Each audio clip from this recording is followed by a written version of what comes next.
पुढच्या 10 वर्षात काय वातावरण होणार आहे तुम्हाला कल्पना आहे? शासन आपल्या बाजूनी आहे? शासन हिंदूंच्या बाजूनी आहे का? हिंदू टिकून राहिला? कुणी टिकवायचं? मग कुणी टिकवायचा? कुणालाच काही वाटत नाही काय करणार आहोत. काही वाटत नाही की आपल्या पोरींना आपण कसे वागवतोय. पुण्यामध्ये शिकायला पोरी ठेवल्या, लिव्ह इन रिलेशनशिप मध्ये कारट्या. अनेक पोरी पुरुषांच्या बरोबर 8-8 महिने एकत्र राहतात. अगदी शील चारित्र्य सगळं संपलं आणि नंतर ओरडायचं नुसतं. बलात्कार झाले की आणि अत्याचार झाले की 2 वर्षाच्या बलात्कार झाला ती गोष्ट लांछनास्पद निश्चित आहे. त्याच्यासाठी कडक कायदे झालेच पाहिजे. पण ज्या मुली आचरडासारखे कपडे घालतात, आचरडासारखं वागतात, त्या पोरींवर बलात्कार झाल्यानंतर त्या पोरीच्या कानाखाली एक वाजवायला नको का? काय आई म्हणून जबाबदार कोण आहे?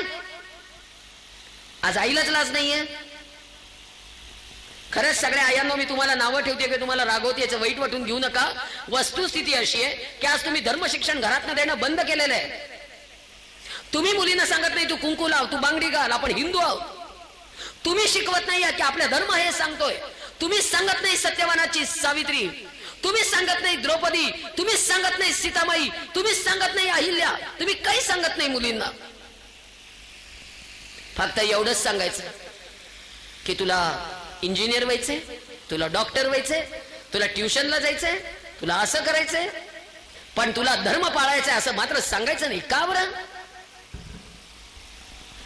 साने गुरुजींशी परवा मी फार भांडले बाबा, फार भांडली. साने गुरुजींशी माझं रोजच भांडण आहे. गुरुजींना मी उठून बसवते, मांडी घालून बसा म्हणते गुरुजी माझ्या बरोबर. मला झोप येत नाही, तुम्ही पण जागा म्हणते. रोज मी मोठ्या मोठ्या पुरुषांशी बोलते, आता महापुरुषांशी. माझ्या डोक्यातलं वादळ मी त्यांना सांगत असते. काय करणार आहे? साने गुरुजींना म्हटलं गुरुजी श्यामची लिहून किती दिवस झाले? गुरुजी म्हणाले 75 वर्ष. म्हटलं गुरुजी कुठे आहे श्यामची आई? ते म्हणाले का? श्यामची आई भारतात सापडत नाही. म्हटलं गुरुजी हरवली, आई हरवली. प्रत्येक घराचं दार वाजवते वाजवते वाजवते. श्यामची मम्मीच दार उघडायला येते, आई काही दार उघडायला येत नाही. मम्मी. ते पुढे मला विचारतायत श्यामचं काय झालं ग? म्हणलं गुरुजी हा प्रश्न केवढा निरर्थक आहे. आईच नाही तर कुठला श्याम जन्माला घालायचा? श्याम पुण्यामध्ये कात्रजच्या घाटात दारू पिऊन रेव पार्ट्या करतोय आणि त्याची आई पैठणी जिंकण्यासाठी बादलीमध्ये चेंडू फेकण्याची प्रॅक्टिस करते. टाक टाक टाक. तो परका माणूस घरात शिरतोय, वहिनी पहिल्या रात्री काय केली गंमत? वहिनी ओळख कशी झाली? ही निर्लज्जपणे त्या परक्या पुरुषाला माझ्या नवऱ्याने मला काय काय केलं सांगते. लाज आहे का थोडी तरी? आणि नंतर पैठणी जिंकते आणि नवरा उचलून घेतोय. हे वडील आणि ही आई, कसा टिकवू मी धर्म? कुठल्या धर्माची भाषा शिकवू आता? आधीच सगळीकडनं धर्म संकटात आहे, देश संकटात आहे, सगळीकडनं गळा दाबला जातोय आणि आम्ही मात्र नुसते नाचतोय नाचतोय. वाजलेत 12, वाजलेत 12, वाजलेत 12. आधी वाजले संस्कृतीचे 12. नाचतायत, धिंगाणा घालतायत. काय त्या टीव्हीचे मालिका, काय ते अवतार, सगळ्या आमच्या धर्माची लक्तर सगळी रस्त्यावर. पूर्वी सगळे नट हिंदू होते, नट्या मुसलमान होत्या. आज सगळे नट मुसलमान आहेत, पोरी मात्र आमच्या आहेत. का? आणि का उघड्या वागड्या आहेत आमच्या मुली? का इतक्या निर्लज्ज झाल्या आमच्या मुली? का धर्माची किंमत वाटत नाही आम्हाला? कसे टिकणार आम्ही आता? किती गेल्या मुली संगमनेर मधनं? आहे का हिशोब? किती गेल्या संगमनेर मधनं, किती गेल्या श्रीरामपूर मधनं, किती गेल्या बेलापूर मधनं? श्रीरामपूर नाव काही दिवसांनी बदलावं लागेल. इतकी भयान परिस्थिती त्या श्रीरामपूरची. ऐकत जागेवर आपण जाऊन एकदा सगळ्या पोलीस स्टेशनला बघा, सगळीकडे मिसिंगच्या तक्रारी आहेत. सगळ्या पोरी आपल्याच बेपत्ता आहेत. एकही तक्रार चोरी आणि दरोड्याची आता पोलीस स्टेशनला नाहीये. सगळीकडे पोरी मिसिंग, पोरी मिसिंग, पोरी मिसिंग. कुठे गेल्या मुली? कोट्याधीश बापाची पोरगी, 4 गाड्या बसायला, 4 गाड्या, हाताखाली नोकर. प्रचंड श्रीमंत बापाची पोरगी भंगार गोळा करणाऱ्या पोराबरोबर निघून जातीये. MSc first class. लाज आहे का तिला? गटार साफ करणाऱ्या पोराबरोबर जातीये. शेजारच्या झोपडपट्टीत राहतीये. तांब्या घेऊन संडासला बाहेर जातीये. जिचं स्वतंत्र बेडरूम होतं इतके दिवस. आता एवढं मोठं पोट आलंय, त्याच्या दारात बसून एवढं नॉनव्हेजची भांडी घासतीये, त्याच्या आधीच्या 2 बायका जिवंत आहेत. काय करणार आहे त्या पोरींचं? किती संकट आहे. फतवे निघाले, फतवे. रोजचा रोजगार घेऊन जाणे, एक हिंदूंची पोरगी बटवा. केवढं मोठं संकट आहे, भयान. या मुलांना वाटेल तेवढे पैसे पुरवले जातात. या मुलांनी फक्त कॉलेजच्या भोवती फिरायचं आणि आमच्या मुली एक एक एक एक एक करून ट्रॅप करत जायचं. रेट लावले यांनी आमच्या मुलींचे रेट. जैन, गुजराती, मारवाडी, माहेश्वरी पोरगी 4.5 लाख रुपये, ब्राह्मण मुलगी 5, शीख मुलगी 6, मराठा मुलगी 4.25, माळी समाज 4, इतर ओबीसी 3.5, 3, 2, 1. एवढं धर्मावर सांगते तरी निर्लज्जपणे उठून जाणारे आमचे हिंदू. काय करायचं त्यांचं त्या पौरींचं? एकाने पण माझं भाषण संपेपर्यंत सोडू नका जागा. इतकं चिडून चिडून चिडून 449 दिवस फिरतीये मी. अक्षरशः ती आई विचारत होती त्या मुलीला, असं का केलं लेकरा, असं का केलं लेकरा? रडणाऱ्या आईकडे बघून पोरगी सांगते, या बाईला मी ओळखत नाही, हिला मी आयुष्यात कधी बघितलेलं नाही. 25 वर्ष शिकवलंय, 25 वर्ष. काय करायचं? या पोरींचा प्रतिष्ठा महत्वाची वाटत नाही, धर्म महत्वाचा वाटत नाही, समाज महत्वाचा वाटत नाही, काहीही महत्वाचं वाटत नाही. काय करणार आहोत या मुलींना शिकवून? त्याची तरी उत्तर द्या.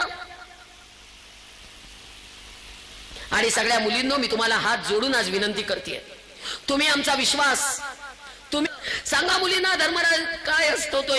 सांगा समाजाच्या वशीकरणाचा इतका जबरदस्त धोका आहे. तुमचा काळ्या जादूवर विश्वास नाहीये, पण माझा आहे. इथं ताईत, मांडीला ताईत, पायाला ताईत, 3-3 ताईत अंगावर लेकराच्या.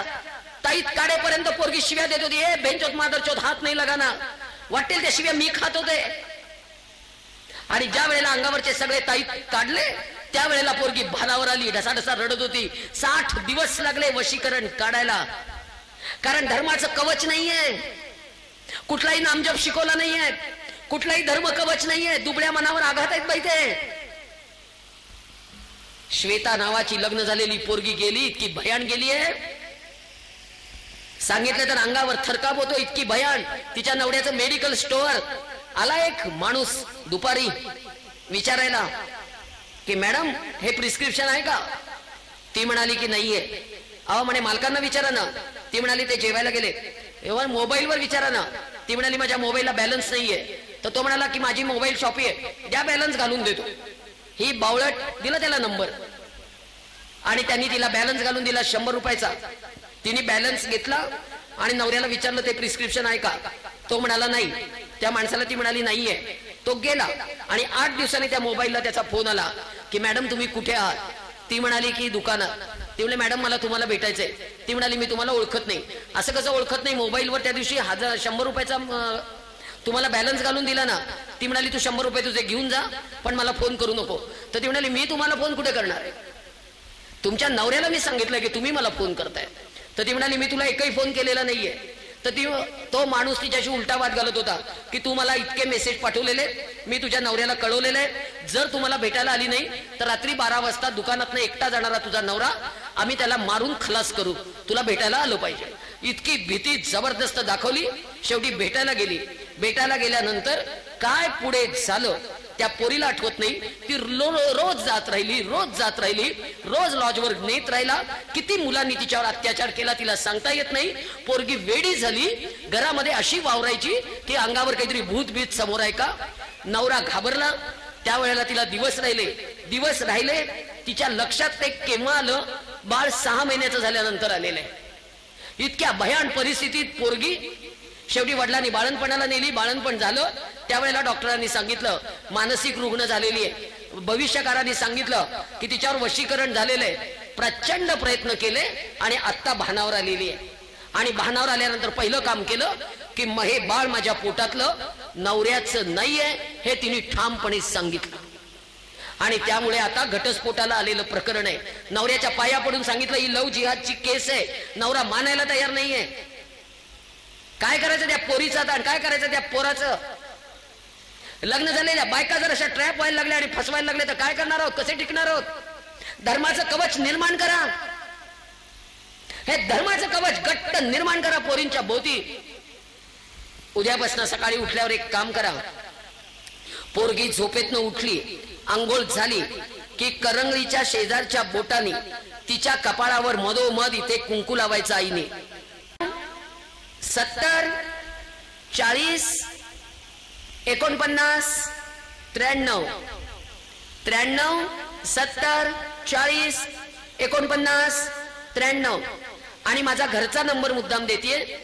हा लागला नाही तर घरी निरोप ठेवा रामतीर्थकरांजवळ. 0-217 260 64 93 260 64 93. मी सोलापूरला राहते. सोलापूरला या. अक्कलकोट तुळजापूरला जायला आला तर नक्की या. घराला कुलूप लावायची पद्धत नाही. घर उघडं असतं. राहणाऱ्याला छान आनंदाने राहता येतं. आणि घराला कुलूप गावाला गेलो तरी लावत नाही, कारण घरात चोरीला जाण्यासारखं काहीही नाही. आणि मला मागे वळून बघायची सवय नाही. ते घर देव सांभाळे. तो सांभाळणारा आहे ना. आपण कशाला कुलूप लावायची असं माझं मत आहे. त्यामुळे कुठेही कुलूप नाही. कुठेही कुलूप लावायची पद्धत नाही. नक्कीच सगळेजण या. तुळजापूरच्या आईचा जागर.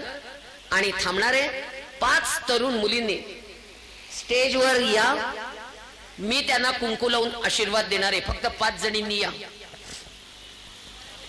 कुणावर बळजबरी करणार नाही. 5च या, कारण का मला पुढचा कार्यक्रम आहे. त्यांचा चिठ्ठी आलेली आहे. फक्त 5 जणींनी या.